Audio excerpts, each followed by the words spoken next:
Hello, ladies and gentlemen, and welcome to another edition of On the Mic with Mike. I am your host, Mike Larkin, and joining me today is professional wrestler, a damn good one at that, Molly Spartan. Molly, it's a pleasure to have you on the show. How are you? Hi, Mike. Thank you very much for having me. It's a pleasure to be here. You are very welcome. First and foremost, I got to say, people, what a week of professional wrestling. Molly and I were just talking about this before we got on air. NXT UK takeover with the prelude, NXT takeover, each and everything just in the week of professional wrestling from the Hall of Fame going into WrestleMania this weekend. What a week in professional wrestling, Molly.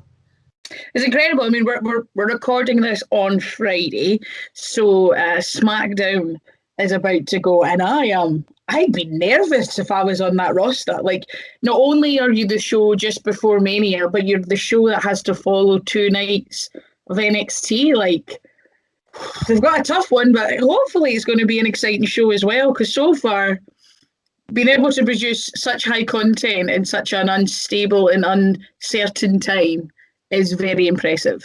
Absolutely. And I look at it from a stance, too, where we're going to talk with the women here first, because first and foremost, it's been a long time, and she has been such on the rise, the grind, and the determination and grit. Raquel Gonzalez is your new NXT Women's Champion, defeating Io Shirai. I got to say, from where she started, where we saw her in the Mae Young Classic, to where she is now during the singles run, the stuff that she's done with Dakota Kai, well-deserved for Raquel Gonzalez. Like, I think I'm a little bit in love with her, I'll be honest. Like, she's just incredible. She is the new, she's not the new China because no one can be China, but she's the closest I think that has shades of that. Like, even with her work with Dakota Kai, very much sort of mirrored back to China looking after Michaels and Triple H in the Attitude Era, sort of the early 97, 98 China. But yeah, I remember like the first time I'd ever heard about her was when it's no secret my husband is Wolfgang, who's one half of the Gallus tag team, and he was over at the Performance Centre, and his exact words to me were, "There's this girl in the Performance Centre, and she at that point in time, for some reason, they were trying to make her like the female Stan Hansen, and she was going about with like chaps on and had like the rope with the cowbell and swinging about, and I was like, that sounds incredible. Like, I was just like, that sounds like a dream. Like, but obviously she's developed since the first time, which must have been 4 or 5 years ago, before she was really on television. She was obviously trying this sort of angle, but now she's went from that to winning the NXT championship. Like, it's incredible, and it's such a great journey, and it's so inspirational as well for girls to sort of that aren't tiny and petite as well, and I fall in that character and sort of that category of women, that you can be this big and strong and dominant woman and become a champion. You don't need to fall in within this mold of what society might say you need to be. You can be strong and beautiful and dominating, and that's okay. Now, Miss Spartan, I'm very glad that you brought this up, because I'm going to say this right now. Man, there's a lot of beautiful women like Miss Spartan here who are just with the size, with their stature, and their overall prowess. I got to say, I appreciate that, because I remember as a young man when Beth Phoenix first came into the WWE, when she first came in with Trish Stratus, the Mickie James storyline, like a specimen, a beauty, but she could work. I mean, she would put you in the chicken wing, the glam slam, everything encompassed into that package. There was something that would draw you and gravitate you to someone like a Beth Phoenix. Now, with you, Miss Molly Spartan, with Raquel Gonzalez, there's just something about that from the internal and external strength that really gravitates with the audience. Yeah, I mean, I've said it often when I'm asked in sort of how the story of like, how did you become a professional wrestler is quite a common question I would get in interviews and podcasts and the like. And I do talk about how there was a point in time where I just never seen myself as being one of the wrestlers. Like, I spent so long striving to work in wrestling that I went down the production route and like have a degree in television, etc., etc. But the only person that I would say when I was sort of at the point in time when I was trying to, when you're a teenager and you're at high school and you're trying to figure out like what you want to do with the rest of your life, and like deciding it was wanting to be in wrestling, but the only person I felt that had any relation to that mirrored anything back to me was Beth, because she wasn't this, and I've just never been the small petite one. Like, no matter what happened in life. I was just always slightly bigger than everybody else. And I didn't have any sort of crazy body issues with how I looked and how I was. I was always quite comfortable and confident in my own skin, but I just felt like the thing that I loved for so long didn't reflect back to me. It was very much a case of it was when they were sort of doing the diva search, and like it's nothing against her as a performer. She was an incredible performer, but I never seen myself in someone like Kelly Kelly. That just wasn't who I was ever going to be. But Beth, on the other hand, she had there was at least a physical resemblance that I could see. And she wasn't scared to be big and strong, because I never was either. The only issue I had back then was there was nobody reflected my vocal presence, let's say. Like, no one ever sounded like me or came from where I came from. I mean, the only person that sort of come from Scotland beforehand that was close was Drew. And when he went over there, they ended up making him go for elocution lessons so they can understand him. And so it just felt like I wasn't for that job, that role. Obviously, that's very much changed, and things happened in my life that I ended up going for it and being comfortable and realising that my strength and my size, etc., was not a hindrance, but a selling point for who I am as a performer, which obviously now reflects in people like Raquel, and seeing someone of her size and stature and her determination and graft just emanates, and hopefully there's little girls or young women, young teenagers who reflect on her and realise that they can do this if they really want to, and not be a case that I was in at one point where I felt like I would just be rejected if I tried. So although I was very determined to still work in wrestling and found another route, and that never stopped me from trying to work in wrestling, it was just more a case of I just felt like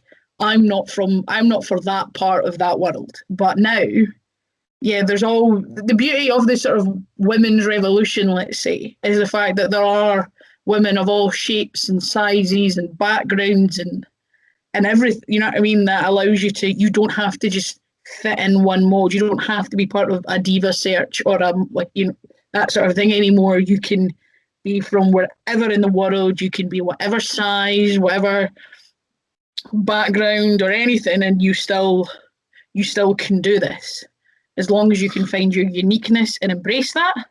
Then you can definitely be part of this crazy world of wrestling.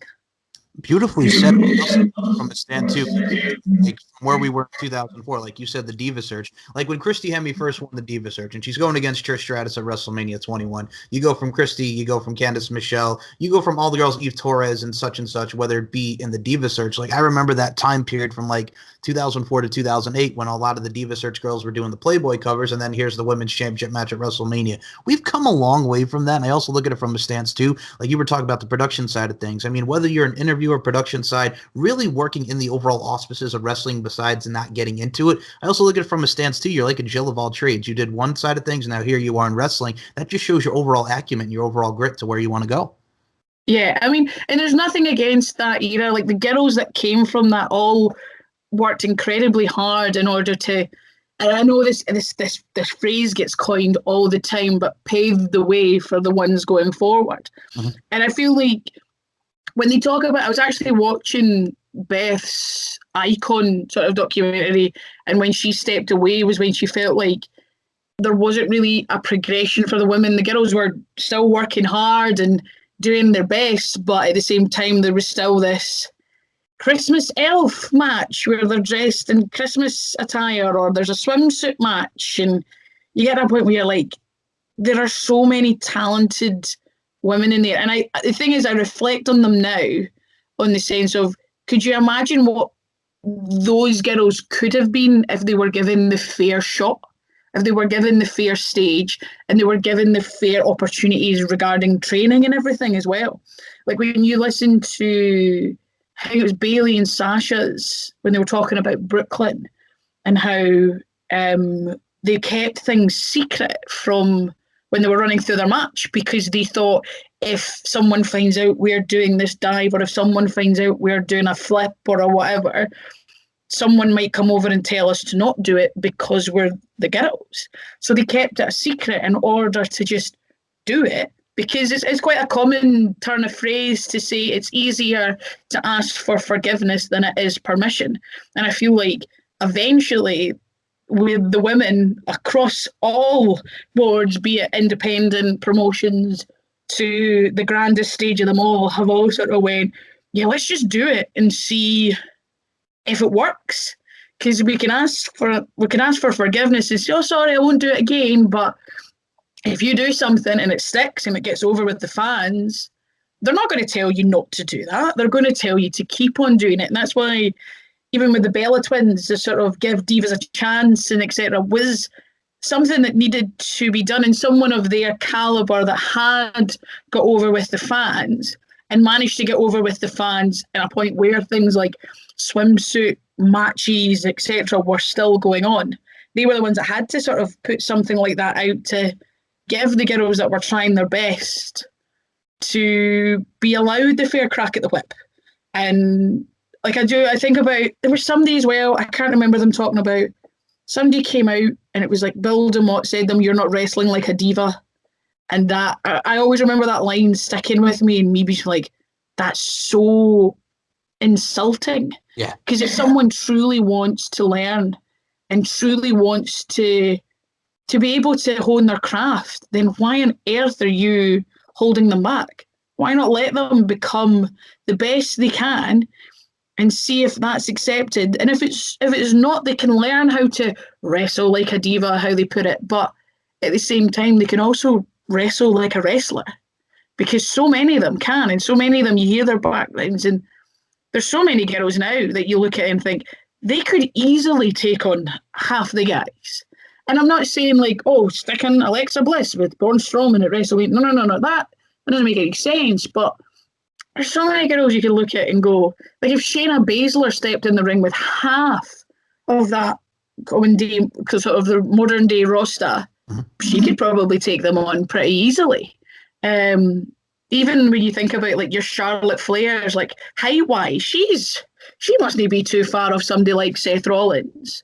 So even like physically, they're very sort of, I think they're sort of very similar in stature. So it's not a case of, oh, big man beats little girl anymore. It's there's these girls out there like a Raquel, who is easily, if not bigger than quite a lot of the male rosters. So yeah, it's that sort of crosses into a territory that some people get a bit upset about and annoyed at. But to me, if like, I know I train predominantly with guys. Like I have girls there, and there are women that I've been able and quite privileged to train with. But predominantly my training has been in the ring with guys. Most of the things that I've learned has been in a ring with a guy. So the fact that I'm now not allowed to wrestle them just because it's on a show, I could go toe to toe with quite a lot of the people that I've stepped in the ring with in training wise. And why can't it actually happen if it makes sense? But I think that's in general in wrestling. Wrestling needs to make sense to make it believable. So yeah, I'm getting on a tangent here, but no, I agree. Like when you look at the Divas, for example, look at the Bella Twins. They're going in the Hall of Fame. People say what they will. I mean, they started in the Diva search, but I look at it from a stance too. Like you were talking about the Give Divas a Chance match that they had with Paige and Emma that started the hashtag. I mean, look at it from a stance too. Like we have a lot of young girls from different avenues now. For those that don't watch wrestling, and you see the Bella Twins on like Total Divas or Total Bellas, girls are like, hey, this is something that's cool. This is what they're doing. Let me see what this is about. You know, so there's other avenues that they provided for a lot of girls to get involved and want to pursue a career in professional wrestling. Like I 100% highly respect the fact that they took that chance, if that makes sense. Like they needed someone with their platform, with their reach to do it. Because it's all well and good that I can do that, but I don't have the reach the Bella Twins have, and that's not me attacking me. That's just realistic. That's just true. So for someone like them to go, let's try and do something, not for it benefited them, of course, as well, but it wasn't just for them. And I feel like that's a thing within sort of female wrestlers, we might not all get on a personal level, we might be all very different individuals, but I think the reason why there's this strive and this sort of drive to not be complacent is the fact that at the end of the day, we all have the same goal, and that's to be taken seriously. No matter if you're a Bella Twin or if you're a Rhea Ripley, you all want to be taken seriously for the thing that you love and the thing that you have completely busted your arse to be even half decent at or the best at. But it's that weird where no matter how many times we cross those ropes, no matter how many times we prove ourselves, that we are able to keep up with, and we can go just as easily and or harder than any of the guys can. There will always be those people that are unhappy the fact that we're even bothering to try because we're female. So we have to constantly strive to not be complacent and to support one another and push each other forward so that it helps yourself and it creates a better environment for yourself, but also creates a better environment for everyone else and for the ones coming through in the future. Wholeheartedly. It's one of those things where you look at it from a stance like we were talking about women's wrestling here, and we're going to shoot the breeze on a lot of stuff because there's a lot of stuff to incorporate. But man, like going back to TakeOver for a second, I was watching Ember and Shotzi Blackheart, the NXT Women's Tag Team Champions, against Candice LeRae and Indy Hartwell, coming out of Australia, another international talent that's really getting a place to shine on the NXT roster. Like you watch those two and you watch what they're doing with the NXT Women's Tag Team divisions, and we'll get to you at NXT UK in a second. But look at just how the style of how they both incorporated in the matchup and just the overall storytelling of that. You have Ember and Shotzi. Ember being a veteran of NXT, former NXT Women's Champion. This young go-hard, this badass, if you will, that is Shotzi Blackheart. Then you got Candice and Indy Hartwell, giving a shine to Indy Hartwell, on the come-up, and then the veteran that's Candice LeRae. All variables really went into that tag team match, and it came out very well. Yeah, I mean, it's all very... Although, obviously, Shotzi and Ember are now sort of wearing the similar gears, and Indy and Candice are obviously in the way... Mm-hmm. They're all very different. They do all have their own very different styles. Although they work well together as teams, they are all individuals in their own right. But it also gives a sort of look at the guys that have been on the independents, like Shotzi. Like I've shared shows with Shotzi in the UK, where she's been on, and obviously Candice had such an incredible independent career. But the others as well, like they have grafted on an independent circuit to be taken seriously by the proper, like, hardcore, like, internet darling wrestling fans to then come onto a bigger platform and still evolve as characters.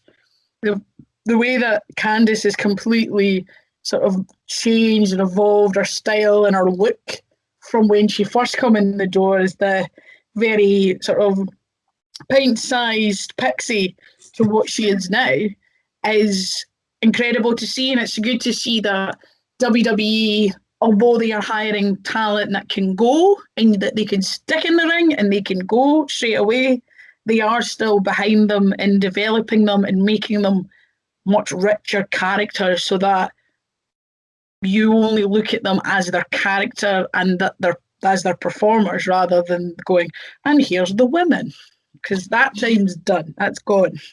Yeah, and that's because you actually bring a great point, because when you see Candice LeRae coming in with the Mae Young Classic, well, still one of the best things for the women, getting that platform with that tournament. Like, look at Rhea Ripley. She comes in with the long hair. She's smiling. Here I am. I'm Rhea Ripley in the tournament. Then you come back with a vengeance in the second one. She has that look. She has that punk look to her, and it looks great. She changed it up, and she mortified herself, and it looks great. Like, you know what I'm saying? She modified her style. She modified her look, and here we are. She's going to be taking on Asuka at WrestleMania. Yeah, the privilege of being the fact that she was the first NXT UK women's champion. She actually, it's how much she has developed herself as her skill set as well. Like, yes, she's embraced this look to make herself stand out and look different, and she's completely evolved. She went from constantly being compared to Charlotte to never being compared to Charlotte, like, you know what I mean, look-wise. But the fact that she had the opportunity to come to the UK to train with people like Johnny Saint and alike here allowed her also to have a new edge over other individuals when she came back to NXT, because she had a chance to go and actually train with, although WWE sort of still talent in the pool with the eyes of Triple H and Shawn Michaels still very much on it, but being taught a different style so that when that comes into normal NXT, putting quotate, but in the sort of US brand of it, she had a different flair to her than what she did previous to her being in the UK.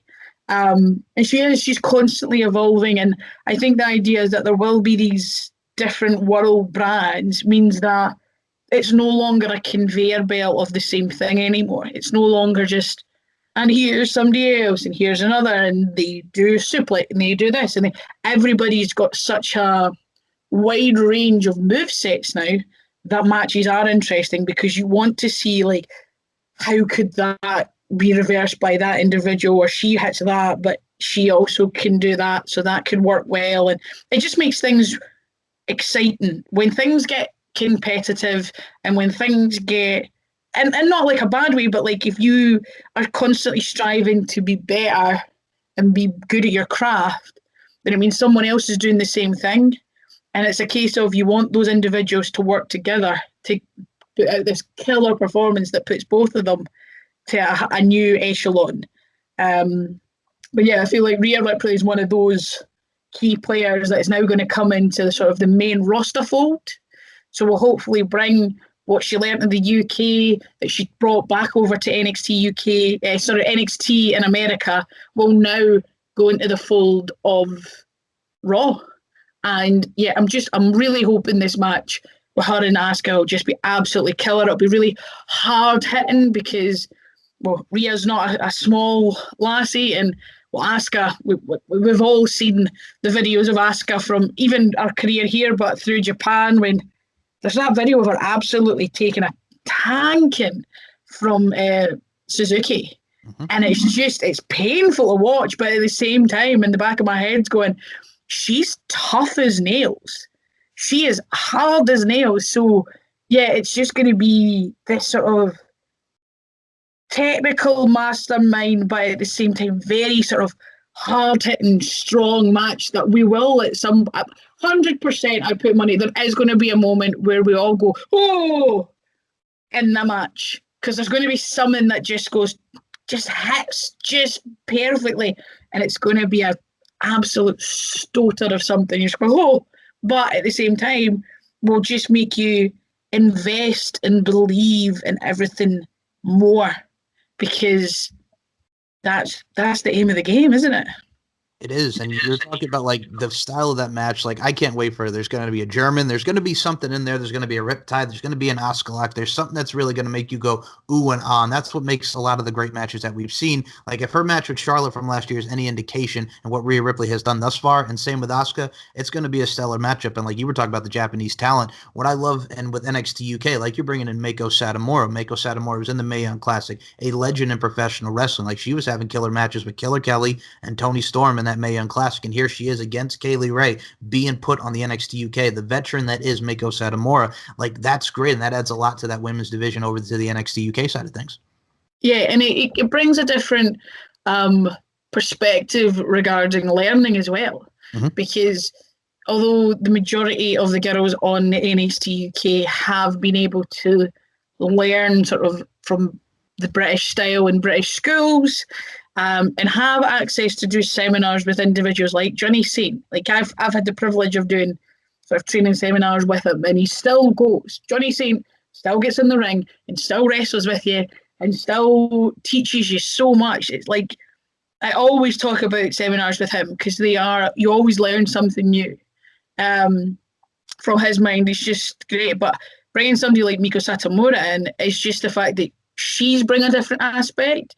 She's bringing, like, even like back in the day, sort of the exchange of talent. Like, there's the amount of stories of like Japanese wrestlers coming to the UK and UK wrestlers going to Japan, because although the styles are very different, there's sort of the same level of respect shown to it. Like, it's still wrestling at the end of the day. It's still combat sort of performance that you're putting on, and that's very much sort of weaved into the sort of style of wrestling in the UK and in Japan.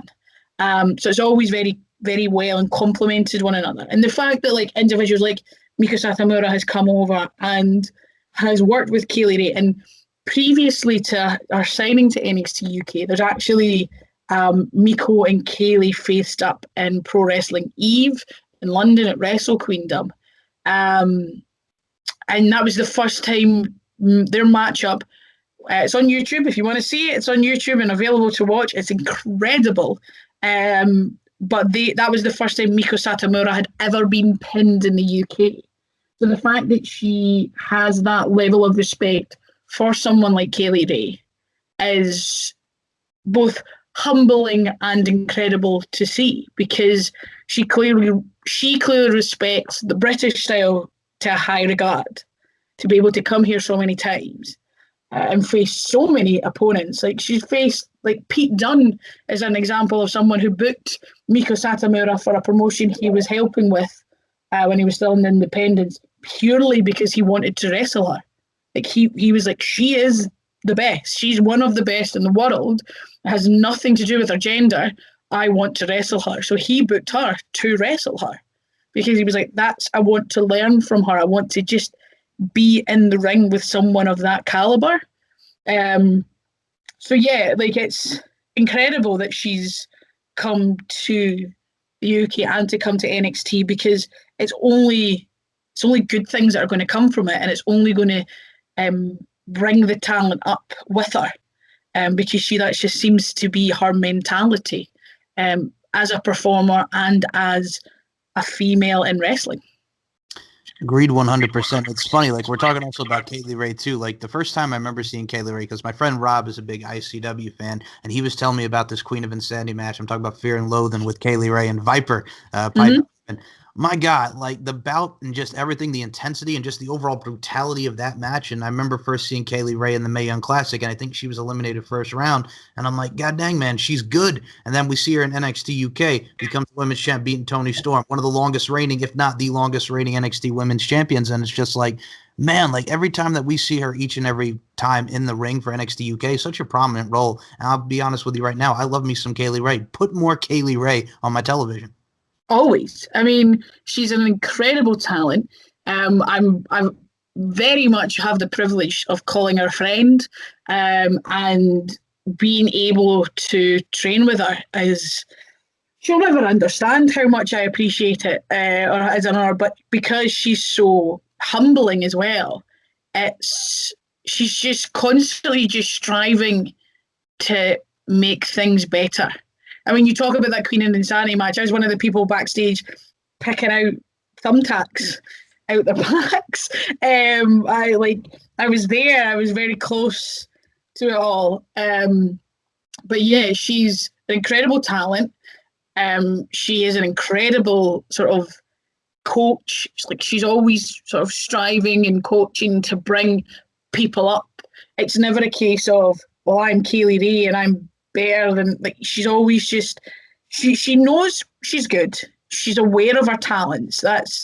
But at the same time, it's very, you can't escape that. That's just how it is. But she's always someone who just wants everybody else to come up with her. It's not a case of, I'm here and you just be there. Like, it's a case of she wants to bring everybody up, because then it brings her up at the same time. Like, she learns from that. But the fact that she is the only person that's above her is Moolah, but she is the longest reigning women's champion in WWE in the past 35 years, I believe it is. Yep. Could be going for 36 years. But to me, she's just, it's going to be, like, it's the same thing with all of, I feel like, the NXT UK titles, is that there is a prestige about them now, and it is a case of, it will be a big deal when someone drops a title. It isn't just they've got them, okay, then it goes to this person, and then it goes to that. It now is a case of people want to see who's going to beat Walter. People are going to want to see who's going to beat Kay Lee Ray. I mean, obviously, Gallus just lost the tag titles like a month or so ago to Pretty Deadly. But when that happened, like Twitter was a case of like, wait, what? Like who? Wait, not what? Pretty Deadly? Like, but it was a case of it was a big deal because so far they are the longest reigning in the company across the board, heavyweight, female, and tag.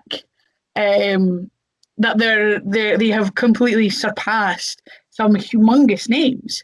But it just makes it a bit more. To me, it's like the IWGP like title has only been changed like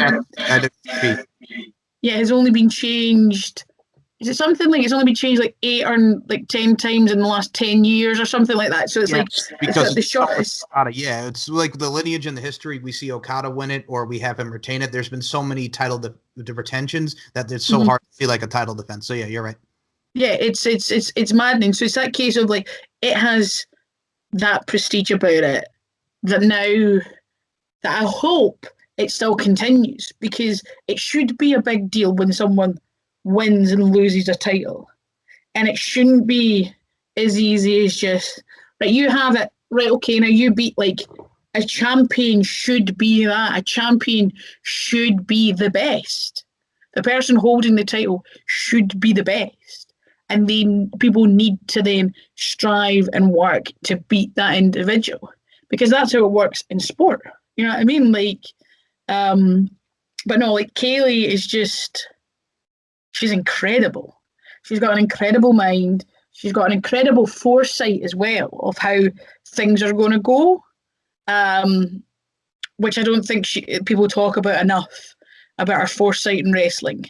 But yeah, like the fact that individuals like your Sashas and your Baileys have actively said, I want to wrestle her, just shows how much they've strived and probably watched in order to get to where they are. That now when your individuals like Kaylee and Miko are coming in, it's allowing those that are on the big stage to probably wrestle the individuals that inspired them when they were just starting out. And the fact that those individuals are now starting to get the recognition they deserve is even better. I think for me too, I look at it from a stance here. Like when Kaylee Ray came over here and she was a part of the War Games for NXT TakeOver, I was just like, all right, because you have Shayna and Kaylee Ray, you have the NXT Women's Champion and the NXT UK Women's Champion on the same team, and she added a lot to that match because she got a chance to shine. And I personally love that because, like you were talking about, Sasha and Bayley want to wrestle her. You bring her into NXT, I could see her having so many great matches on here in the forefront with the likes of, you know, Io Shirai, what have you. Like, bring her here, bring her in the UK. Like, there's so much, like you said, her foresight, her technical prowess, her overall psychology that she brings. Like, another one I remember seeing her go against was Casey Owens. We're talking about Evil. Like, that is just some of the stuff that really sticks out in my mind when you see Kaylee Ray just go in and apply her craft. Yeah, like, she's always... I can talk about, like, it's that weird sort of thing. Like, there's so much to her that she always brings out the best in the individual she's in with. She is, I would say, she's very confident in her abilities. She knows what she's good at, and she knows that she is good, which isn't. Some people sort of recoil when they think about the positives in themselves, but she is incredible at what she does. But the fact that whoever she's in the ring with, she elevates, and she always pushes them to be better, which is what is needed. The people that are the leaders and the ones that are going to make things interesting and better are the ones that push to make others better. And that's Kaylee right out of the bag. Like, her in War Games we were all so proud of her watching it. And the fact that she is unexcusably Scottish. Like, she doesn't try and hide the fact that she slows down, obviously, what she's saying, because I'm having to do that even just now, because we understand that some individuals might not understand the accent, but she is always true to herself completely. Like, and she is unexcusably her. But she will always strive to be better. She will strive to make everybody else better. And putting her in something like War Games, she is a daredevil. She is. The amount of times being on shows and she's like, I'm going to do this. And I'm like, what? Okay. The shot she takes when she sort of comes in from the right, from the top, and just takes that, what we would call a bin, but you would call a trash can, just Rhea just, oh, Jesus. I thought my friend had died. I was just like, oh, that's it. Kaylee's dead. But she has no fear. But I feel like there's times in the world you need the fearless to be the ones that lead the charge. And she is very much that. And she's very much that, not just for female wrestlers, but as I was saying before, like for so long when I watch it, although Beth Phoenix, physically I felt some form of sort of connection with, there was no voice for me. There was nobody that sounded like me. There was nobody from where they came from, especially the women. They were all American, Canadian, and then you'd occasionally get someone like a Maurice who was French, or you know what I mean? But there was nobody Scottish, and there hadn't been anybody Scottish. But now you've got someone like Kaylee, who could be that Scottish voice. You've got Kaylee, you've got Piper Niven, you've got Nikki Cross as well. Like, those are now the voice for me, and the voice for even British kids and sort of European kids, because, well, if she can go and she's from Johnston in Scotland, which is in comparison to the States, it's minuscule, which is probably some small housing scheme in America kind of thing. It's not a big place, but she's very proud of where she come from. It gives that inspiration of like, we don't need to be American to make it. And she's very much one of the people at the forefront of that. I'm going to say this, speaking from the American side of things, like what I love about the international talent, people like yourself, and we'll get to ICW Fight Club in a sec here, but what I also love about it too is for those that are new to the independent scene and the professional wrestling scene in the United Kingdom and all around, what I love about it too is what WWE does is we have the library, and this is where it comes into NXT UK. When you see the building of feuds, like look at Walter and Ilya Dragunov, for example, we have the ICW library, we got the Progress library, we got the WXW library. Like, I love how they incorporate that when each and every bout and how we're building to set feuds on various takeovers. Like, everything is so accessible to us, and I just love the fact that we incorporate that library because it shows the history, and that's one of the elements that really goes into what we see within the UK brand. Yeah, like 100%. Like, the fact that so many of these individuals have, like, it's that weird sort of thing. There's so many that have crossed paths before, and there are also so many that have never crossed paths, and you're baffled to why.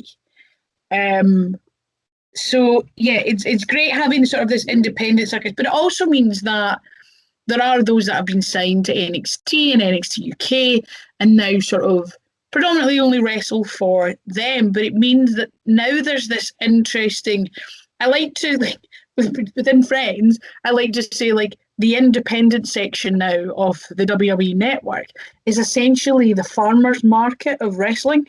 Like, it's the place where everybody can now go, every promotion, be it a small town hall or be it the NXT, go and look in companies like AEW, and everybody can now go look at the WWE network, look at the independents and see, right, the people that are on these shows are essentially the best in the independent market now. Although there are others and there are sort of things, these are the place where you can go and look and go, well, I like her, I like him, I think they could work for this, etc. So it's the place where people can essentially go and pick and choose from them, if that makes sense. Like, I jokingly say, like, I'm this big Heeland Koo now that people with the long, sort of the big ginger hair can come and grab me by the horns and take me to their promotion. But it does mean that I also have this place where I can direct traffic as well and go, if you want to see my work, I'm on the WWE network. And it's mental to think about. at the same time for myself, especially with the fact that it's on things like in America, like Peacock. Mhm. And someone told me that Peacock is in 34 million homes in the state or something like that, which Very popular. Yep. yeah, which is essentially roughly nearly 7 times the population of the country that I live in and I am from and very proud of. But the fact that that's a thing is insane. Like, pardon the pun, but being it with ICW and the same Championship Wrestling, but it's that sort of. I'm from a small town called Kirkcaldy in Scotland, and I'm now on the WWE network working for a promotion in Glasgow, which isn't too far from where I'm initially from. But I work for a promotion in Glasgow, but it gets put on a network that's broadcast worldwide, where people that I will never meet, never speak to, know my name, know my face, and know what I do. It's bad, but it is also the dream. Like, it's of course I would like to work for bigger promotions and get on a bigger stage, but it's also a massive milestone in the promotional sense, because it now means that it's no longer just the dream to go to America. For so long, the idea was, if you want to make it in wrestling, you need to eventually just go to America, or you can go to Japan if you want to sort of tackle that market instead. But if you want to be big in the sort of the Western side of the world, you need to go to America, which is still a case, and I still very much want to work in America. But the fact that I can get my name out there and be seen and be noticed in Glasgow because of how hard sort of the talent strive and work, and the sort of the promotion as well have strived. And I've been there from the grassroots of this promotion to being part of the roster of this promotion. It's like a story. It's like a storybook somehow, but it's incredible, and I'm very proud to be part of it. That's what I was about to say. I mean, you really should be, because your hard work is most definitely paying off. I also look at it from a stance too. You know, we got a lot of badass things with the WWE Network, ICW being one of them. Like Mark Dallas, like I remember seeing, and they actually just put it on their YouTube. Rob Van Dam, WWE Hall of Famer, has appeared on ICW. Drew McIntyre, Triple H. We've seen a lot of talent go through ICW, and just shows the prominence and the rich history of ICW and the talents that have come through, and the talents like yourself that are there. And Mark Dallas just being absolutely amazing what he does with his craft. But I also look at it from a stance too, man. We got ICW Fight Club on the WWE Network. We got NXT UK on the WWE Network. And I got to say this about your husband. When I first saw Wolfgang in the NXT UK tournament, I got to say, my God, this dude, he's big, he's tough, he's brutal, and I got to say, probably one of the prettiest swantons besides Jeff O'Hare that I've ever seen. No, I'll be honest with you. When I saw that, I'm like, oh, snap, because here in the States, like Jeff Hardy, you think Swanton Bomb, but a lot of people don't realize, like when you look at God Rest His Soul, Sean O'Hare, when he did that Swanton Bomb with a dude that's his tall and his stature, it's amazing. But yeah, looking at Wolfgang and Gallus, Mark and Joe Coffey, like looking at you two, like look at what you do on ICW Fight Club, him, NXT Tag Champ. You're working with the likes of, my goodness gracious, Mustache Mountain. I'm talking about Mark Andrews and Flash Morgan Webster. Like, these are synonymous matches within that tag team division. Yeah, it's baffling as well on the side of most of these guys that I've sort of worked with before any of this came about, when we were just striving to make the British scene better. And that's where it's all come from. It's come from us striving to actually reignite the love in the British scene as a whole, just for in the country. But because of the hard work and dedication of it all, it got the attention of the bigwigs. It got the attention of New York. Like, and it was you couldn't ignore it anymore. To go from, I think ICW pulled the biggest European show that had happened, and it was something strange since like the 70s or something, which had Big Daddy and Giant Haystacks, or it was some mad, but it blew the numbers out the water kind of thing, for an independent show. But it was all on the backbone of homegrown talent, which was a major thing. And the imports wanted to come because they wanted to learn. They wanted to be part of this new sort of bubbling scene that was coming up from really just the bootstrings of everybody that was on the shows, and how everybody's developed over time, and how much people have strived to be part of that. Like, you've got people like even Sugar Dunkerton, like moving. I think he's from Georgia originally. I might be wrong, so sorry, Sugar, if I'm wrong. But he coming from there to move to Leeds in the UK so he can learn and hone his craft here, to then go back. And he ended up on AEW as Pineapple Pete and things like that. But it came from going, that's where it's getting interesting. It stopped being, because for so long, the British scene was sort of all stars, that you'd see camps, and there was independent shows, but it just, although all the talent was incredible, there wasn't this sort of buzz. There wasn't something new, and there hadn't been something new for a while. It's sort of been the heyday of like your World of Sports and things like that, with your Johnny Saints and your Big Daddies and your Giant Haystacks and your Pat Roaches and your Jim Breaks, but there was this sort of lineage that had been there, and this respect that had been there, but it sort of fizzled out by the end of like the late 80s or early 90s, and it hadn't been on television for a long time and stuff like that. But there was also this sort of boom of shock television for the Attitude Era and stuff, and then that started to fizzle out. But that's sort of where ICW came from, because like Mark Dallas, there's a promo, and it's terribly shot. I'll give him that. It's sort of one of those, the mobile phone is sort of just under the chin, and it was sort of before we knew how to hold and properly sort of do self-recording. When he talks about how it felt like there was no entertainment for him anymore. There was nothing for him. Like, he was from an era where he loved the Attitude Era for its shock value, and your Jackass era and your Jerry Springers and things like that.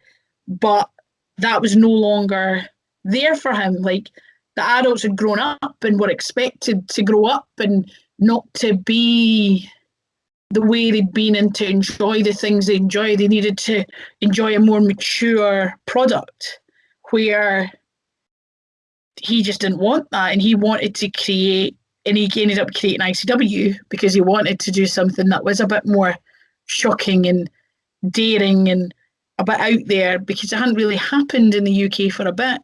And it sort of family shows that you'd go to, and it was all above board, and nobody cursed, and nobody had any weapons, and nobody had anything a bit more risky, let's say. Where ICW was sort of born, and that's where you'd get things like a death match, or just even a hardcore match, or a tables match, or a chairs, things that we were all accustomed to because of what we'd watched in our youth, but had sort of disappeared because it was no longer accepted. Where Dallas sort of felt like, well, I still enjoy it, so if I still enjoy it, there must be others that enjoy this too. I can't be alone in this. And ICW was born, which then gave, which at that time was sort of a city like Glasgow, the opportunity to bring the wrestling schools that had been there, that were prestigious, had created incredible talents. Like, if I was here all day to just list off the talents that both at that point PW and Source had sort of created, it gave them a chance to work together, because for so long it was a case of this school work these shows and that school work them shows. And there was very rare the opportunity for them to intertwine, where ICW sort of came along, and although it was the daring and risky, it was kind of the Switzerland of the Scottish scene, because it meant everybody sort of went there and everybody worked each other. There wasn't a case of like, you don't work that person because they're from this school anymore. It was very much a case of, no, that mentality needs to go out the window, because if we stick with that mentality, it's never going to progress. It's never going to get bigger. It's never going to get better.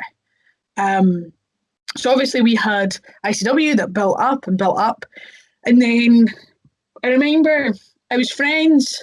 Weirdly, I became friends with Jim Smallman, who's now a NXT producer especially for NXT UK. And he's one of the founding fathers of Progress. And I started working at ICW, sort of production side of things, and sort of backstage, and saying like, this is great. It's like ECW, but with a Scottish accent. It's just a bit mad and a bit mental, and how excited I was to be part of it, where all the talent, and like at that point, the talent was Wolfgang, Kaylee Ray, Noam Dar, like I literally could go on and on and on. Basically, anybody that's Scottish on NXT UK have worked in ICW pretty much.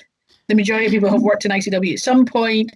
There's so many talent there that work. Like Sha Samuels, for example, is a mainstay in ICW, and he's from London. And it's a bizarre sort of thing watching Sha now, because he is doing exactly what he's always done in Scotland and is beloved. And I mean beloved for what he does. But in NXT UK, he's hated and he's never changed. And it's, to me, that's also like a sort of viewpoint of an incredible performer, because the best in the world are always themselves. And it's either the case of they are working for the man or against the man, and that's why you love or hate them.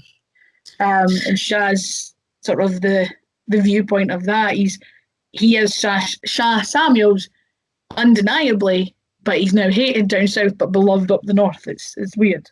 But yeah, it's the fact that somebody as well, like your Drew McIntyres, who was the first ICW champion as well, when he was released initially, he sort of talks about, he does talk to us about this, where when he was released initially, he was just inundated with people sending him messages asking, hey guy, I'd like to book you for this, blah, blah. And he sort of was trying to get himself together, and the one person that didn't message him was Dallas. Mm-hmm. When you ask Dallas, in Dallas's mind, he was of the case of, I'm giving my mate some space. He needs space. He's just lost his job. He's just lost the dream job that he dedicated his life to getting. I'm going to give him a bit of space. But in Drew's mind, he was like, hey, why is he not messaging me? But he then came up with his game plan of what he wanted to do. He wanted to strive to be the best professional independent wrestler there was on the planet. And he was going to start that at ICW, because he knew it was this buzzing, growing sort of scene and promotion. And he wanted to be the guy that could be the new catalyst to even bring it even further up and bring everybody else up with him, because he's of that mentality as well. I think it might be a Scottish thing where you want to bring everybody else up with you. If you've got success, you go back and you get everybody else and you try and drag them up with you. And I love that mentality. And what's great about it, too, is like you were talking about Drew McIntyre in that documentary where Mark Dallas didn't contact him. Here he comes. He's making his mark in ICW. He's going all around the indies. I think that's very smart of him, because like where he was in a bad place. And then here we go. We're doing a thing on the indies. And then here we go. We're over here in TNA. We're back here in WWE. We're in NXT. We're back on the main roster. Like his journey to where he is, and I'm going to say this right now, like last year when he beat Brock Lesnar, unfortunately during the circumstances and everything with the COVID, not in front of a live audience. But now here we are. It's him and Bobby Lashley, two guys that have been striving for years and years and years to encompass what we have in that main event of WrestleMania. That's just a story that writes itself.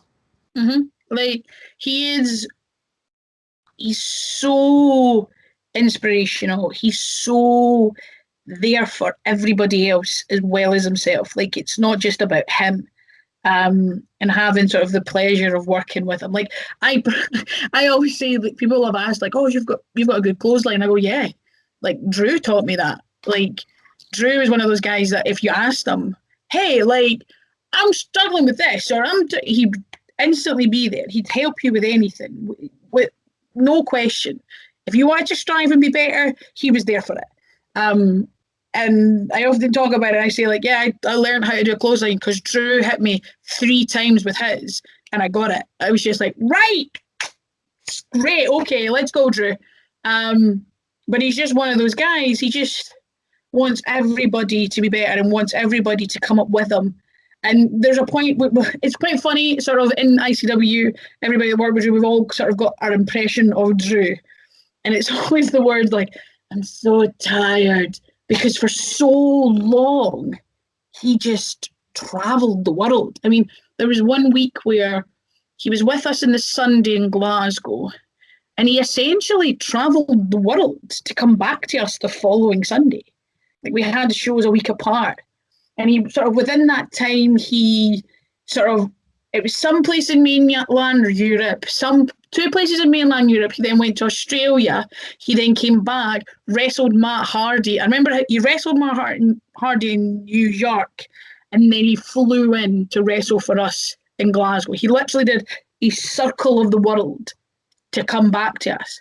But for him, that's what he had to do. He wanted to be the #1 independent wrestler in the world. So he did it, and he did everything he can. And he also, within that time, took the platform, which is ICW, and made their heavyweight championship a world heavyweight championship. And so did the girls. So did Kaylee, and so did Viper. And that's one of those, it's a weird bugbear of mine, and I've said this to a few, and I've actively said this, is that one of the things in independent wrestling that really just, those little things that get your goat and you just go, and to you, it really annoys you, but it might not mean anything.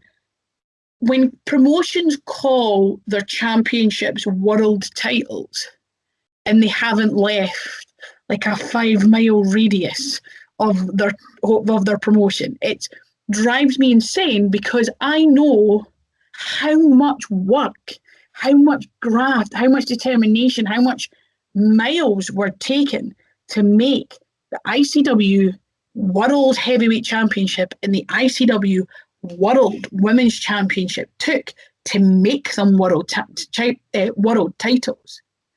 Like, and I don't know if it's the same rules in America or the same, but I know in the UK, what I was taught was a world championship when it had been defined in at least 5 countries and 3 continents. Those were the requirements to call it a world championship. And I don't know if it's the same in America, so some people might come and go, oh no, it's different here, but here, those were the rules. So I know with Drew took it, obviously did it in Europe, did it in multiple, like Europe's easy, that the countries were easy if you're in Europe to knock off, because you can get a sort of a reasonably cheap flight to go here, there and wherever. But the other places were, he did it in Australia and he did it in America. So those were the 3 continents. I know with the women's title, Kaylee took it to Japan with her, and Viper took it to America with her.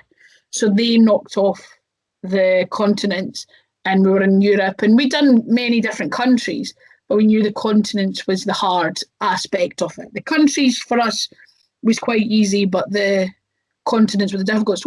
But the fact that that was a thing that was dedicated, we don't call the Zero G Championship in ICW the World Zero G Championship, because it's not being defended around the world. The tag titles are not world titles because they've not been defended around the world. And we are very sort of protective of that. We don't call them world titles because they're not. These are the world titles. So when the amount of people just throw in the word, yeah, I've got this, and it's our world, and I'm like, no, it's not. It's not left anywhere. It's not left your state. It's not left your hometown. It is not a world title. To call it a world title is a prestigious thing, is a hard-working graft and dedication goes into calling a title a world title. And if you truly love this business, if you truly respect the performers and the dedication it takes to work in this business, you respect that element, and you do not call your boxing belt you bought from a shop down the street a world title until it's travelled the world. I think what I also can compare, look back in the days, 80s, when Ric Flair would go over to Japan and defend the NWA title, or he would go to Puerto Rico and defend against like Carlos Colon, right? Like what Ring of Honor did that when Adam Cole was the champion, him and Kyle O'Reilly. They were fighting on a New Japan show. You have Kurt Angle from TNA go over and defend against Yuji Nagata. Like those are prime examples of that. So I can understand that, because like that's just old school. It's very territory days here in the States, but it's like it's very old school, and it really showcases, like you said, the privilege, the prestige of the overall title. So yeah, that's what I could compare it to. Yeah, that's what you're saying. Like there are titles that are world titles, and they are world titles for a reason, because they have been defended around the world. They are respected around the world. But if they've not been defended around the world, it's not a world title. Don't just think because WWE call theirs a world title that you can call yours. It's not the same thing. Yes, WWE is this giant mega force in the wrestling industry and can easily take their titles around the world, but it still is a graft and it still reflects on the days, as you're saying, of Ric Flair with the NWA title, with Kurt Angle with TNA's title. Like, there's so many people who are the wrestling echelons. You know what I mean? They are the pinnacle of what professional is now. They grafted to make those titles world titles. So respect that. Truly respect that. And if you have a title that you want to make it a world title, you need to do just as much graft as they did back then to make that a world title. And there's promotions that I work for and I work with closely, and they understand that when I've said to them, like, that's not a world title. And they go, what? And I go, where's it been defended? And they know that I'm saying that because I want to be part of the company that strives to make their titles world titles, that wants to bring their promotion and make their audience bigger to a world, because it's great for not only the performers but for themselves. But yeah, it's a little bugbear of mine that I have, and I have actively said it quite a lot. But I feel like it's one of those things that also wrestling fans sometimes don't realise that that's actually a thing. If they're more sort of your common wrestling, like not common wrestling, but you're not your hardcore dedicated, knows every rule under the sun and understands what everything's going on, but just enjoys it, don't understand that that's a thing, that there is rules and things in place to be able to officially call your title a world title. So I like to bring it up on podcast to be like, hey, if you don't know this is what a world title means. If your company says there's a world title, ask where it was defended, because it shouldn't be just a thing that people can just slapdash on something that should be respected. And as you just put it, you just kind of put the thing like, oh, they're just enjoying it for what it is, and then you know the rule. That's the difference between a casual fan and the hardcore wrestling fans that actually know about the business, look at the rules, look at everything that goes into it. So that's what I also love about it too, is because it's very instilled in you, like, this is what I want to do, and that just shows your overall discipline. And this is where I also ask you now, because we were talking about ICW Fight Club and everything that's encompassed with the ICW brand and everything that's encompassed with the network. Like, I'll be honest with you, I've seen a lot of your matches, and some of the badass matches I've seen with yours. I've seen yours against Little Miss Roxy. I've seen a lot of stuff with Angel Hayes. Like, you have, I'm just going to say it right now, some of the best chemistry, some of the best grit and determination, some of the best physicality I've seen. And I got to tell you, with the utmost sincere respect, I really enjoyed those series of matches that you've had. Oh, well, thank you very much. Yeah, I hope that my dedication and my hard work show through. My main aspect is I, much like the ones previous to me, know that it's not just about me, and that I want to be very much believable and be very much confident in what I can do, but at the same time help others around me to bring their game up, because the better everybody else is, the better I'll become, which sounds selfish, but at the same time it's not. Because of course I want to strive to better myself, to better my abilities, to better the scene around me. I also, part of that scene is everybody else in it. So yeah, I've been very lucky to work with some incredible talent. I'm very lucky to train with some mind-blowing talent, who have always been there to tell me when I'm doing things wrong, as well as doing things right. Because although sometimes hearing the good things is great, sometimes the best thing to hear is the negative, so that you can get better and sort of learn from that. One of the main aspects of wrestling is learning. And as soon as you stop learning, then you're done. Like, that's when you need to get out of the game, because there is so much to wrestling that you can constantly learn. And yeah, that's one of the main things. But yeah, thank you very much for the kind words, and I hope that I just keep surprising you by getting better. Oh no, you're very welcome. Checking out ICW and the beauty of YouTube, and checking out a lot of the great matches that we've seen from you in various promotions. Like, I remember, like, as a kid, like, talking with my friends about professional wrestling, they would ask me, the common question, who's your favorite wrestler? And I said, personally, I can't pick one. I think I like all of them. And the reason why I say all of them, because I'm like, it takes two to tango. when it comes to a match. You know what I'm saying? The believability and everything that goes into the matchup and the overall selling, because it's what we're doing. I remember Triple H was telling them on Tough Enough back in 2001, the first season. He's like, this is what we do. We tell our stories with our bodies. It's what it is. And like, and he's very true. And now look and see what Triple H is doing with NXT and Shawn Michaels is doing with NXT UK. Like, you have so many people to learn from. Like you were talking about Drew. Like, look at the ambassadors that you have. You have William Regal. You have Johnny Saint. You got Nigel effing McGuinness over there on commentary. It's Nigel McGuinness. Like, it's so amazing just to see the learning trees that you have right there. Did you also know Nigel McGuinness is part of like the Magic Circle? Like he's an incredible magician. Yes, I have seen. I Like saw. he does these, yeah, after shows, he's always got a pack of cards and he's just pick a card and you're like, no, Nigel, you scare me. But yeah, they're incredible, like all of them, but they're all, they're what I like to call, which is, it's a phrase with friends of mine. So a da here in Scotland is a dad, like it's a father figure kind of thing.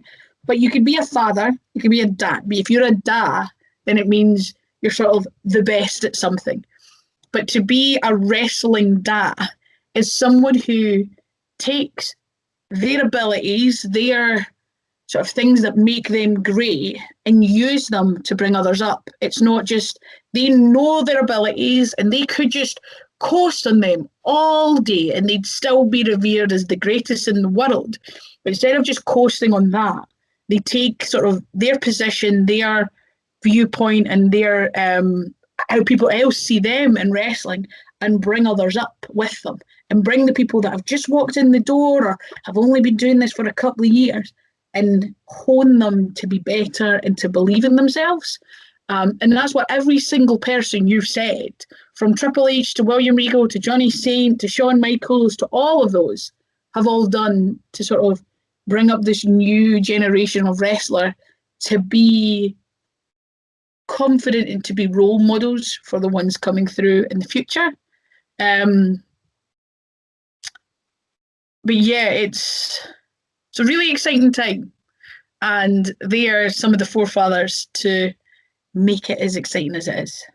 Agreed wholeheartedly. And I'll just go back to that Magic Circle that you said. If you guys want to see the Nigel McGuinness documentary, which was so well done on the network, watch him and Isla Dawn in the backstage area and just watch Isla Dawn freak when he's doing the card tricks and everything with the magic. It's hilarious. He's incredible. He does it. And I remember the last time I seen Nigel was at the last Blackpool takeover, obviously before everything sort of went on fire with the virus. But after the show, yeah, he was sort of just sitting in the hotel sort of bar area, getting something to eat, and just he had a pack of cards and he was just doing tricks for everybody. And there would just be this corner of this sort of bar where everybody's just like, whoa! And it was obviously, and you're like, oh, Nigel's over there just doing tricks. But he's also someone who has all the time in the world for everybody else. Like, he knows he's went and he's learnt his craft. He's learnt from some of the best minds there was in his time, and he brings that to other individuals. Like, I even know when I was starting out, I did a seminar with Nigel, and I was always, there were sort of things that I was scared to do, but I always just assumed I needed to do them, kind of thing, because that was part of wrestling. And talking to him and him sort of going, well, how about you do this instead? How about that? How about, and I was like, oh, okay. And he's just got this sort of mind, and he's, and the little girl that was like, I didn't feel like the wrestler at the time that was just like, hi, Mr. McGuinness. The time he took with me, because I asked the question, he 100% was like, I will take the time with you to teach you something new, which he didn't have to, because it was seemed like such a strange question, but he's got such a great mind, and all of them have such great patience and truly want and love this sort of sport, that they want to help others and make others better, and it's not just about themselves and how they look.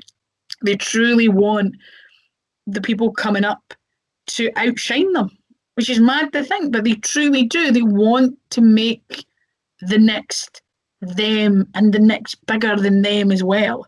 And they clearly love every second of it. When you meet any of these men, like, and when they talk about the work they're doing. They're so passionate. They're so in love with everything they're doing, and they're so proud of everybody. Like when you hear Michaels talk about everybody else, it's like he's talking about his own children, and that's essentially what they are. They are the wrestling children. They are the people that they're just looking after and trying to better constantly above themselves. And it's quite beautiful and quite heartwarming when you hear them talk about everybody else, because they want to talk about everybody else. They're so proud of everybody else. And that's both NXT UK and NXT as a whole. It kind of reminds me of comparison.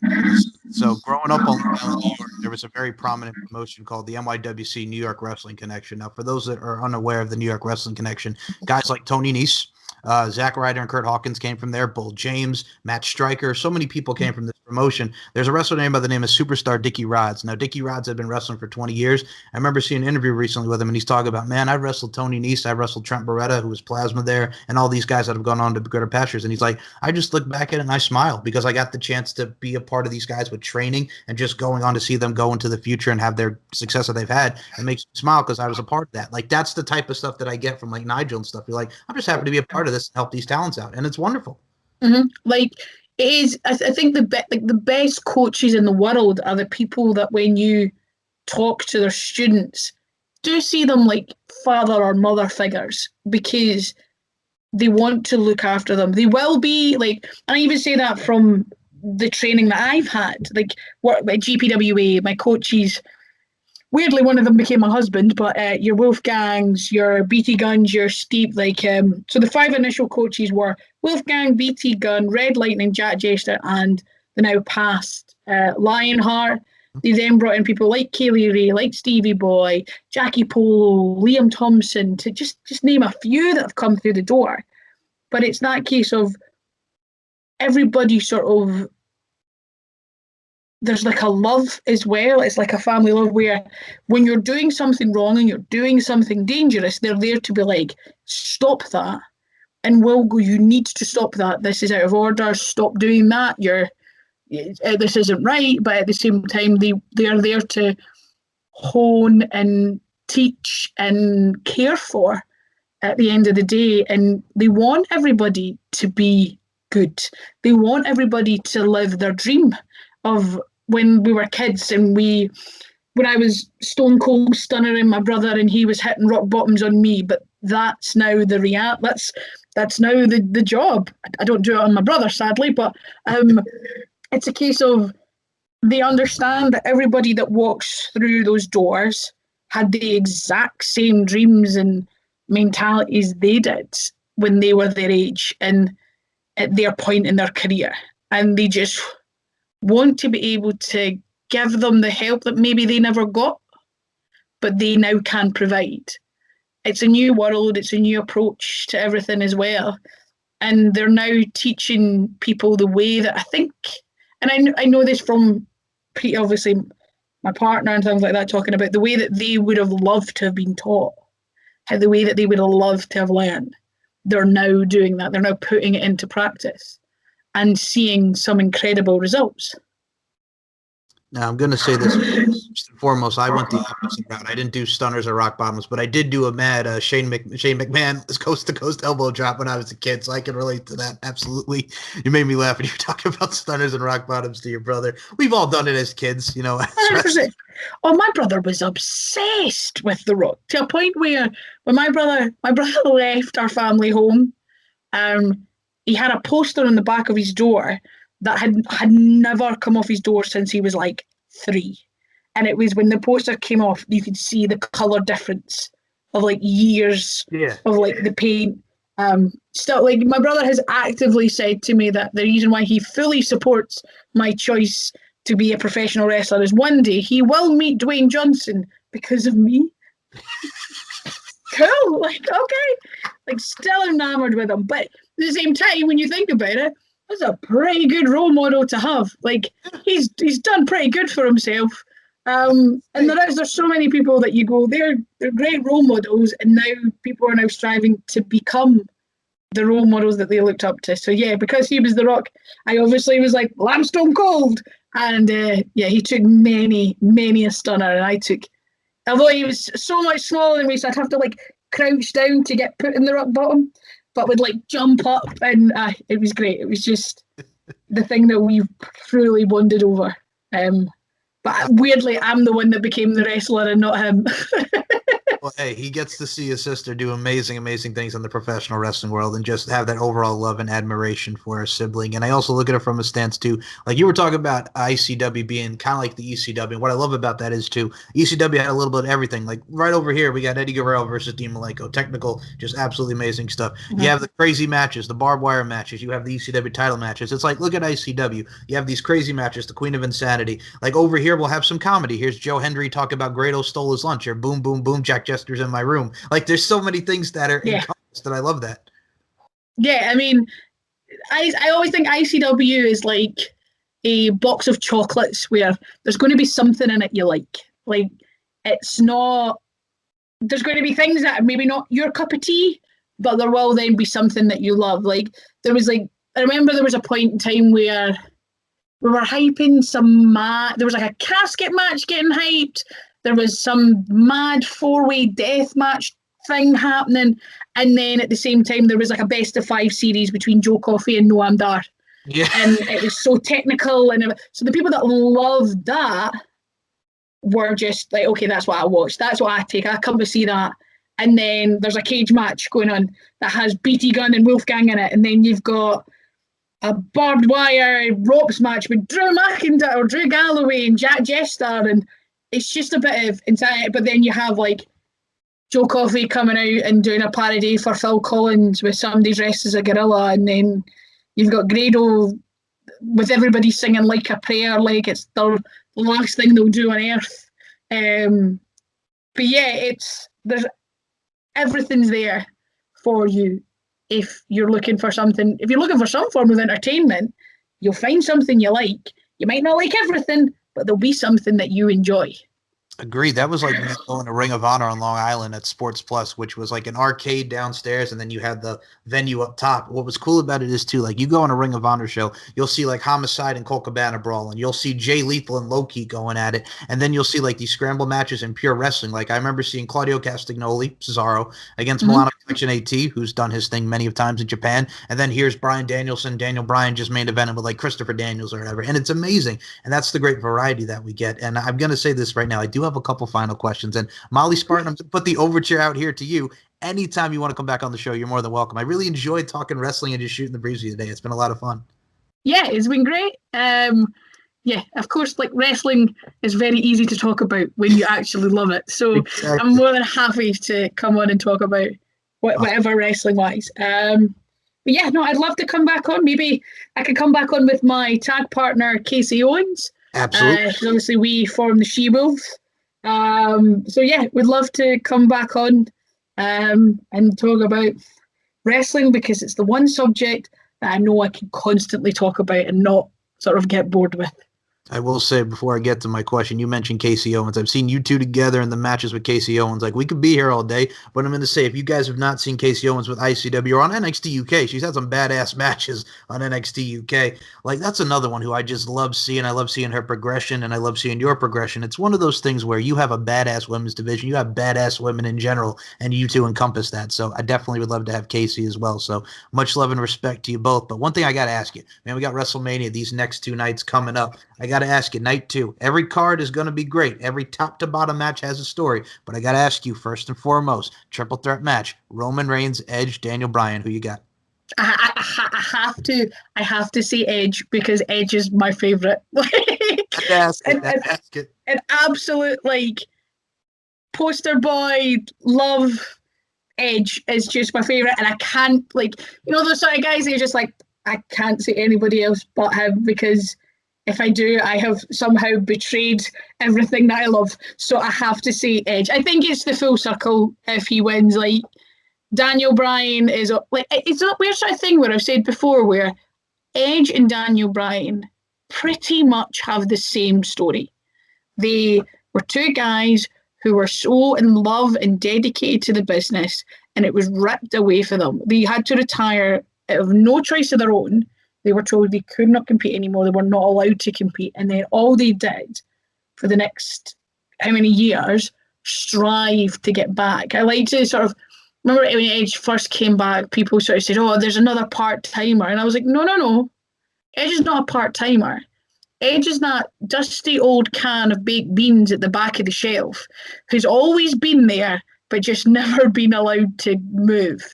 He's always just been on the shelf. He's always been striving and finding some way to come back. And he did, just like Daniel Bryan. They did everything they could in order to get back to doing the thing that they love, so that when they do choose to retire, it's on their terms and it's their choice. It's not ripped away from them. And again, also another similar was Roman Reigns with the leukemia. Like, when that came out, it was the first time like the wrestling world had gone silent for a long time, where it was that point where reality truly bled in. So it's, for all three of them, it's an incredible story of just sheer determination and, as Edge puts, grit, in order to come back to do the thing that they love, to be at the top of their game, that all three of them are at our main event in WrestleMania. But I've just loved Edge just slightly longer than the other two, and I feel like he's like a wrestling dad to me, so you can't not support your wrestling dad. So yeah, Edge is mine, but I'm allowed to say that. Like, oh, well, what's cool about it too is I think we are coming on like to the day, like when he officially announced his retirement 10 years ago, and proposed that he finally achieves that. And one of the things too, like you said, like when people are saying he's a part-timer, and I remember people were complaining, I'm like, oh, well, the Edge and Randy Orton match at WrestleMania last year was over 30 plus minutes. It was too long. But I'm like, do you understand that the story going in, he RKO's his wife, the friendship, the belt, like everything that's encompassed with it. Like, you know what I'm saying? You're complaining that it's too long. It had a great finish. It had also, why are you complaining when there's a show on? There's a bloody pandemic going on about, and they managed to do an entire show. Shush, like, I know. Behave yourself. Jesus, like, this is like everything that's going on in the world. We're trying to have a little normalcy and try to like get away from what's going on in everyday life, and they put on something that was spectacular. You know what I'm saying? It's one of those things where whatever, shush, like you said, but it's true.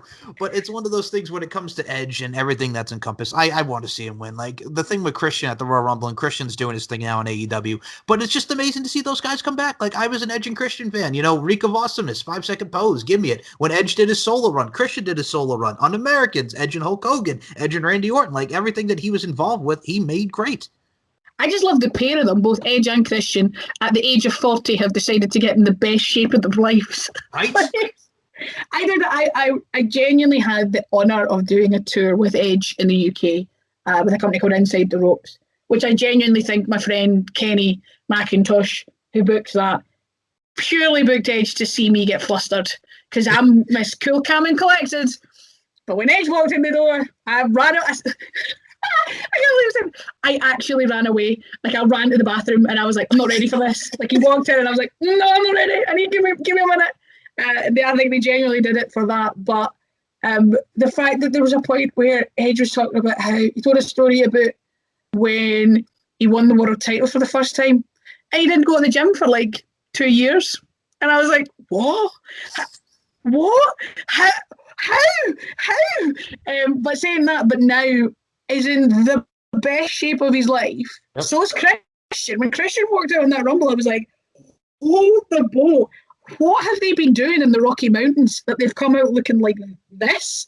But yeah, and like even Beth, when Beth was in the Rumble, she was in like the 2019 Rumble. Yeah. What an absolute boss. She looked incredible. She was in that match for so long, and then her cracking her head open, the blood is gushing out of her head, and she's like, no, I'm staying in. I've got things to do.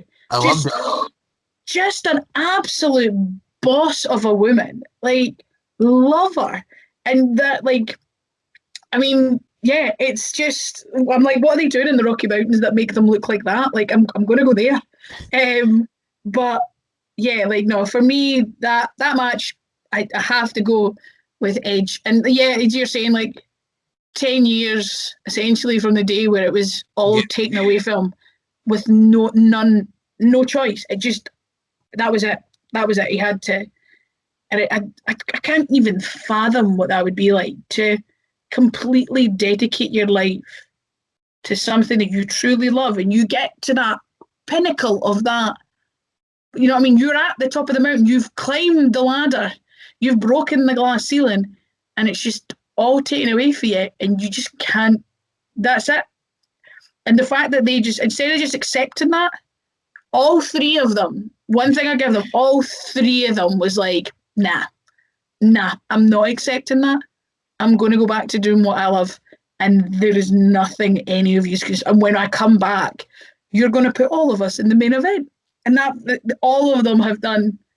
So that dedication and heart and just drive out of every single one of those three guys going into that match is so inspirational and will be inspirational for people not just striving to be in wrestling, like people that have leukemia and people that have had major injuries that have completely altered their life can look at those three men in that main event of WrestleMania and know that even though things might not be perfect, because I'm pretty sure Edge and Daniel all constantly checking their necks. They're not probably in the perfect shape, but they're able to do the thing that they love again, and that you can still find a life afterwards to find something that you love. And that if you have the mindset that you're doing something, you can do it. But yeah, I'm really looking forward to that match, and I'm just looking forward to being like, yay, Edge! But I swear to God, if he retires, oh, I will be so pissed because it's one of those things. Although he's my absolute favorite, like he is one is Edge for me. I have never had the honor of seeing him wrestle. I just never ever got the chance to do it because my parents, when I was younger, just kind of thought this might be a phase. So I never ever got the chance, and I thought I'm going to get to see him at WrestleMania. Then the world went on fire. I thought it was the Dream Mania Tampa, the original one in 2020, because not only was I going to get to see Edge wrestle, which was the absolute bucket list, a dear close personal friend Drew, who was going to win the world title, and that was the dream. I was like, I'm going to get to see both of these things. I can't believe it. This is the best. And then the world went on fire, and it didn't happen. And Drew's now getting his match in front of people, and Edge is back, and I was like, I swear to God, if Edge retires, I'll go find him and be like, no, you're not.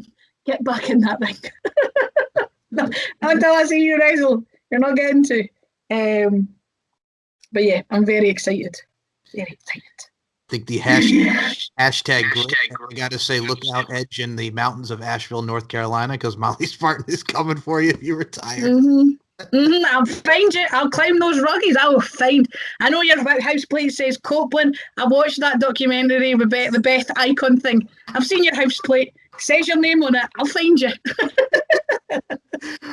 Last thing I will say about Edge before I have you promote the social medias. Okay, he's had many theme songs over the years, and me, I'm a music guy. I love all types of music. All right, You Think You Know Me, Rob Zombie's Never Gonna Stop, or Alter Bridge's Metalingus? Which one's your fave? The thing is, I think as a performer, I'm a massive Alter Bridge fan, so I do think it's the perfect. But he's been somebody who's managed to have absolute belting music his whole career. Because everybody sometimes has that at the start, like that kind of tune that you're a bit like, okay, they're in the door. They'll get proper music in a bit. But he's always had bangers. But no, I think Metalingus is probably my favourite. Rob Zombie, though, is just Rob Zombie. He's just an incredible creator across the board, be it music to film. But no, I think I do like myself a bit of Alter Bridge. I will go with Metalingus is probably my favourite. I'm right there with you because I remember as a kid, like okay, you think you know me, very generic, but when he came out to like Ram Zombie's Never Gonna Stop, yeah, Magarango, number 95. I'm like, all right, I can get into that. And then he comes with Metalingus, and I'm like, you know what, this fits. It's good. It has a Yeah. nice sound to it. And I mean, Alter Bridge, you can't go wrong with some Alter Bridge. I mean, around the time WWE's used their themes like Find the Real and Rise Today, like you can't go wrong with some Alter Bridge. So I think that was the best one that fit him. So I'm right there with you on that one. Yeah, yeah. And when they did the retirement video, they played Alter Bridge, Ghosts, the Ghosts of Days Gone By. Yes. Oh my God, I can't listen to that. I want to cry every time. Genuinely see when he retired the following night on Raw. So in the UK, if you're watching wrestling, like you have to be dedicated. Like wrestling starts at 1 a.m. Like Mania starts at 1 a.m. And obviously some Manias have been very long. So you're sometimes not getting to bed till 6, 7 a.m. if you're coming from some sort of venue to where you've been watching it to home. And some people just go straight to their work after they've watched Mania here because they have to. But I remember staying up to watch Raw because the Raw after Mania is always the best Raw. And my parents waking up and my mum thought somebody had died. Like she thought a friend of mine had died or something. Because I was like, I was just an absolute mess of a human being. And my mum thought somebody had died. She woke up because she heard me crying. And she was like, is everything okay? Like, what's wrong? Like, oh God, like, is everything fine? And I was like, it's just and she was like, oh my God, Edge is retiring. I was like, yeah. She was like, okay, I know that's upsetting, but like, it's okay. He's not dead. And I was like, I know, but still, I was a mess. And got the days of Ghost of Day going by. What? No. I hear it, I love it, but I do start, even though I know he's back, I still get that like, oh no, it's that song, like, it's the slow, oh no, like the slow-mo walk with the belt and that music playing, and I was like, I can't do this. It's like yeah. back in 2008 when Ric Flair and Shawn Michaels had that amazing match at WrestleMania 24, and then the next night you hear Fuels Leave the Memories Alone. It's like, oh, like right in the heart. But anytime you hear Creed Sacrifice, that's another one that you're like, I'm okay. I'm all right, I'm fine.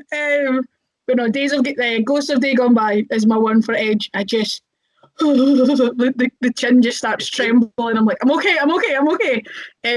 Even though I know he's back, even though I know he's fine, even though I know he's got a happy family and like all that, I'm still just like, no, I still feel it. But my mum just going, that night when I woke up thinking someone had died, and it was just a wrestler retiring, and I was like, it wasn't just a wrestler, it was Edge. Like, don't talk about him. Now, you see, really quickly, I'm just going to say, when you were talking about, like, My Sacrifice by Creed, it kind of reminds me of, like, when WWE had the Desire film, the Desire videos that they put out. There was one that they did for Jeff Hardy with Our Lady Peace Is Not Enough, and I'm like, oh. And then they did the one with Stone Cold that had My Sacrifice. And again, I'm like, oh. It's one of those pieces. Now, I'm going to throw you back to this one. 2006, when Edge won the WWE title, when he beat Cena, he cashed in the Money in the Bank. Do you remember when they did that package and it was Stains Right Here that they did for Edge? Yeah. All right. Yeah. Like that one, like that was the hot song at the time. And then it's just him cashing on Cena and you always find the way to keep me right here waiting. Oh. 2006 was great. It was. Like, there's so much in it that's so good watching back. Where like, I'm like right in a pure 2006 moment, like looking back. I was watching like SummerSlam in 2006 with like DX versus Shane and Vince, and he just kept bringing people out the back and was like, get them, and I was just like, yeah, and then eventually him having to go down, and 06 was a banging year, to be honest. So much happened. From top to bottom, Ray winning the world title, everything that happened that year. Oh, you're making me smile. Oh, professional wrestling. No, professional wrestling, people. This is what it is. It's professional wrestling. Now, Molly, before we close this out, this is where I step back. Ladies first, please promote Facebook, Twitter, Instagram, where everybody can follow you on all forms of social media. The floor is yours. Links will be in the description below this audio. Go ahead, Molly. I genuinely think I'm one of the most easiest people to find. Just Google Molly Spartan. You will find it on Instagram, Twitter, TikTok, are all Molly Spartan. I think I'm Real Molly Spartan on Facebook, but I mean, who really uses Facebook apart from talking to their uncles and aunties that we sometimes cringe at when they post some strange, like, an angel is following you today post, and you're like, okay, calm down. But yeah, I'm pretty easy to find. Just Google Molly Spartan, you'll find me. Predominantly right now, I'm mostly performing ICW Fight Club on the WWE Network is the predominant home.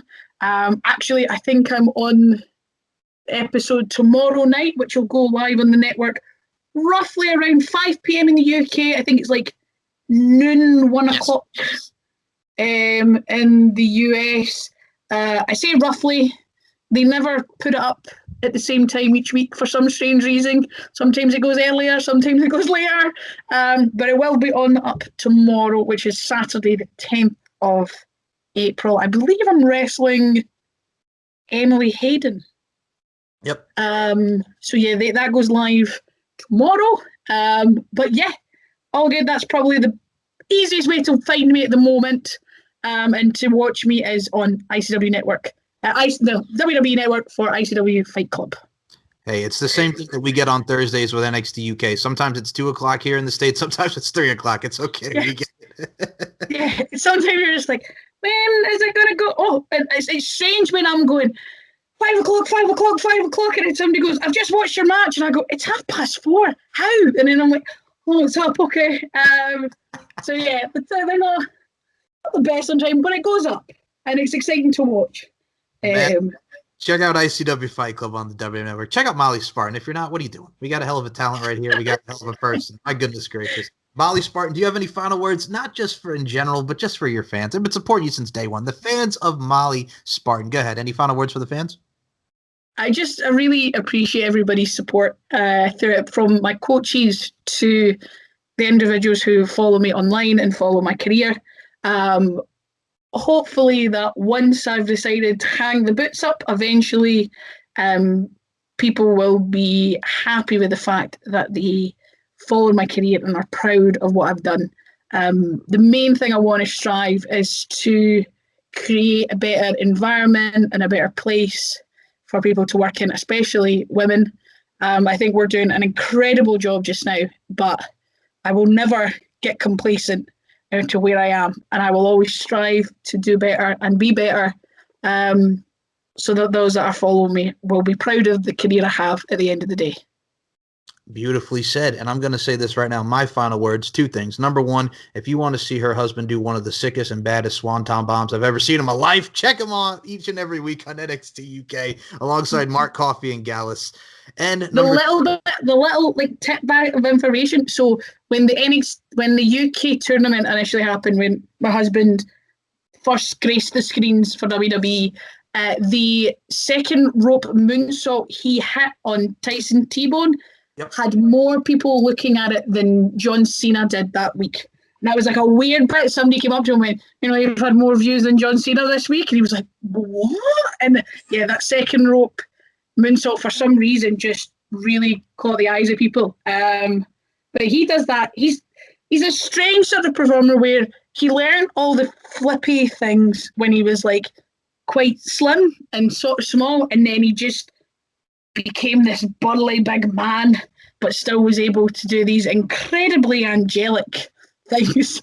Since like, I think the closest I think like that's done incredibly angelic was like your Bam Bams, like that kind of hunka chunka man just doing flips. I think the closest maybe also is like